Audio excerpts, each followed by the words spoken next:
ബമാനി ടോംസിനെ പറ്റി നിങ്ങൾ കേട്ടിട്ടുണ്ടോ? ഇപ്പോഴത്തെ ഹംപി, അതായത് പഴയ വിജയനഗര സാമ്രാജ്യം ഇല്ലാതാക്കിയ ബീദർ ഉൾപ്പെടെയുള്ള ബമാനി സുൽത്താനേറ്റിലെ രാജാക്കന്മാരെ അടക്കിയിരിക്കുന്ന സ്ഥലത്തിനെ കുറിച്ചാണ് ഞാൻ പറയുന്നത്.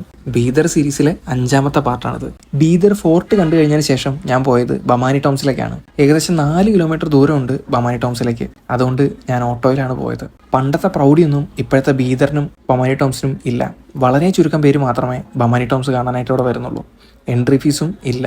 ബീദറിലെ അഷ്ടൂർ എന്ന ഗ്രാമത്തിലാണ് ബമാനി ടോംസ് സ്ഥിതി ചെയ്യുന്നത്. തലസ്ഥാനം ഗുൽബർഗിൽ നിന്ന് ബീദറിലേക്ക് മാറ്റിയതോടെയാണ് രാജാക്കന്മാരെ ബമാനി ടോംസിൽ അടക്കാൻ തുടങ്ങുന്നത്. 8 പ്രധാനപ്പെട്ട ബമാനി സുൽത്താൻമാരുടെ ശവകുടീരങ്ങളാണ് ഇവിടെ ഉള്ളത്. അതിൽ അഹമ്മദ് ഷാ വാലിയുടെയാണ് ഏറ്റവും പ്രധാനപ്പെട്ടത്.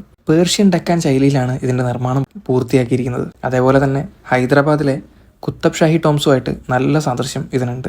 മെയിൻ്റനൻസ് തീരെ കുറവായതിനാൽ കാലത്തിന് അടിയറവ് പറഞ്ഞ അവസ്ഥയിലാണ് ഈ ടോംസ് ഇപ്പോൾ ഉള്ളത്. അങ്ങനെ 600 വർഷത്തെ ചരിത്രം ഉറങ്ങുന്ന ടോംസിൽ നിന്നിറങ്ങി ഞാൻ അടുത്ത സ്ഥലത്തേക്ക് പോയി.